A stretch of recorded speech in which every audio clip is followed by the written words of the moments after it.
প্রথমত সবাইকে অনেক অনেক ভালোবাসা যে আজকে সুন্দর একটা গেম উপহার নিয়ে এসছো। যাই খুশি হয়েছি আমি, তোমরা সবাই আজকে এসছো, খুব ভালো লেগেছে। অ্যাকচুয়ালি আমরা কোনো বছর এখানে উদযাপন করতাম না, প্রথম বছর এখানে। তো গত বছর আমাদের এই সেন্টার গত 5 বছর হয়েছে। তো এই জাস্ট প্রথম কোনোদিন স্মৃতিবন্ধু উদযাপন করে, এটা প্রথমবার উদযাপন হবে। ঠিক আছে, আমরা সেখানে উদযাপন হতো, সেখানে আমরা এই পার্টিসিপেট করতাম, তবে এটা আমরা প্রথম এখানে উদযাপন।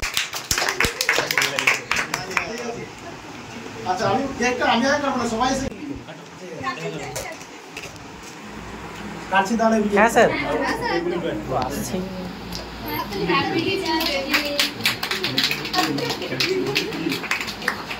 Happy teachers day to sir.